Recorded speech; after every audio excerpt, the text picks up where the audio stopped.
পর্দায় যাকে দেখা যাচ্ছে তিনি কিন্তু বাংলাদেশের ক্রিকেটে অন্যতম ফেভারিট ক্রিকেটার। বাংলাদেশের ক্রিকেটের উত্থানের দিনগুলোতে তার সাফল্য বাংলাদেশের সঙ্গী হয়েছিল। এই বিপিএলেও বেশ কিছু ভালো ইনিংস তার কাছ থেকে আমরা দেখেছি।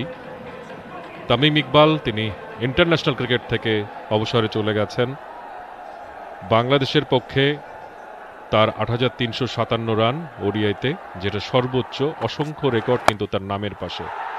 এবার পুল করেছেন সেটা অবশ্য এলিভেশন পাননি, কিন্তু একাধিক রান পাবেন কিনা, না, একটি রানই পেয়েছেন। জিয়াউর রহমানের পেসের কারণেই সম্ভবত কানেকশনটা ভালো হয়নি।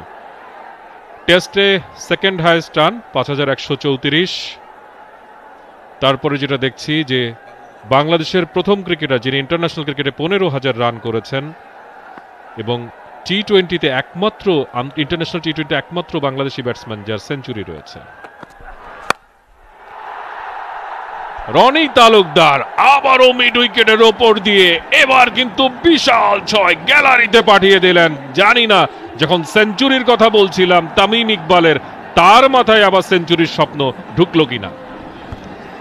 Zia mid wicket, deep mid wicket নিয়েছেন, ডিপ স্কোয়ার লেগ নিয়েছেন, লং অন নিয়েছেন এবং বলটা করেছেন কিন্তু সেখানে এই বলটাই কিন্তু করছিলেন। এর আগে অফসাইডের চেষ্টা করেছেন রনি, কিন্তু জিয়া যেই পেসে যেভাবে বল করছেন সেটা একটু ডিফিকাল্ট, এক্সট্রা কাভার দিয়ে মারা কিংবা লং অফের উপর দিয়ে মারা। বাট এই শটটা মারতে একটু সাহসও প্রয়োজন ছিল, কারণ পিছনে ফিল্ডার ছিলেন। জায়গা মতো বল পেয়েছেন, রাইট শট, বাট পারফেকশনটা খুব ভালো ছিল শটটার। পুষিয়ে দিচ্ছেন রনি তালুকদার, বেশ ভালো স্ট্রাইক রেট, ১৩০-এ উঠে এনেছেন। ফুল লেন্থে কাভারের ওপর দিয়ে টাইমিং ভালো হলেও গ্যাপটা খুঁজে পাবেন না সে যাত্রায়। নাইম শেখ রয়েছেন, আরও একটা টি-20-50-র দিকে এগিয়ে যাচ্ছেন রনি তালুকদার। রনির মতো ব্যাটাররা হোক কিংবা জাকির হাসান, যিনি এই মুহূর্তে বাংলাদেশ ন্যাশনাল টিমের করিডোরে রয়েছেন, টপ অর্ডারে ব্যাটিং করেন, এই বাহাতি ব্যাটাররা অবশ্যই সবসময় তামিমকেই অনুসরণ হয়তো করেছেন। তার ক্যারিয়ারটা ভালো মতন দেখে বুঝতে চান, বা তার মতো অন্তত একটা ইন্টারন্যাশনাল ক্যারিয়ার হোক সেরকমও হয়তো স্বপ্ন অনেকে দেখেন। তামিম আনডাউটেডলি আমাদের বেস্ট ওপেনিং ব্যাটসম্যান। একজন ওপেনার এতদিন ধরে খেলে গেছেন, তার হয়তো দুর্ভাগ্য তিনি পার্টনার কাউকে একটা বেশি সময় পাননি, কিন্তু তার যে রেকর্ড সেটা ভাঙতে আসলে অনেক পরিশ্রম করতে হবে। বাংলাদেশ ডেফিনেটলি তামিমকে মিস করবে, আমরা সবাই মিস করবো তামিম ব্যাটিংটা ইন্টারন্যাশনাল ক্রিকেটে দেখার। হয়তো ঘরোয়া ক্রিকেট আর কিছুদিন দেখতে পারবো, বাট এখন অনেক ফিট।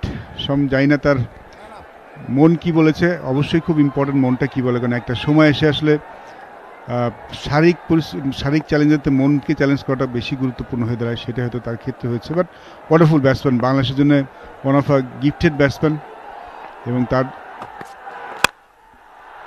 সবচেয়ে ভালো জিনিসটা চ্যালেঞ্জ দিতে ভালোবাসেন। চোখে চোখ তুলে তাকিয়ে কথা বলেন, প্রতিপক্ষের সাথে ব্যাটিং খেলেন এবং যে কোনো চ্যালেঞ্জ মোকাবেলা করেন সামনে থেকেই। তার জুতোর কারো পায়ে গলাতে হলে তাকে ডেফিনেটলি অনেক ভালো খেলতে হবে। ঠিক তাই, থ্রু আউট দ্য ক্যারিয়ার তার অপর প্রান্তে একের পর এক ওপেনার বদল হয়েছে। সংখ্যাটা হয়তো বা 10 থেকে 15ও হতে পারে, জানি না, তবে সেটাও কিন্তু নিশ্চয়ই যদি কেউ নিউজ কন্টেন্ট করতে চায় সেটাও কিন্তু চমৎকার একটা কন্টেন্ট হয় যে কতবার তিনি তার ওপেনিং সঙ্গী বদলেছে। এবার কিন্তু লেগ স্ট্যাম্পের ওপরে ছিলেন জাকির হাসান, চমৎকার ফ্লিক শট, দারুণ এলিভেশন, বল চলে গেল সীমানার বাইরে। নাম্বার 5-6 ফ্রম জাকির হাসান, এবং তিনি 50 দেখা পেয়ে গেলেন 29 বল থেকে 50। বাংলাদেশ প্রিমিয়ার লিগ 2025, 7টি দলের জমজমাট লড়াইয়ে মাতবে পুরো দেশ। দেখতে চোখ রাখুন টি স্পোর্টস নেটওয়ার্কে।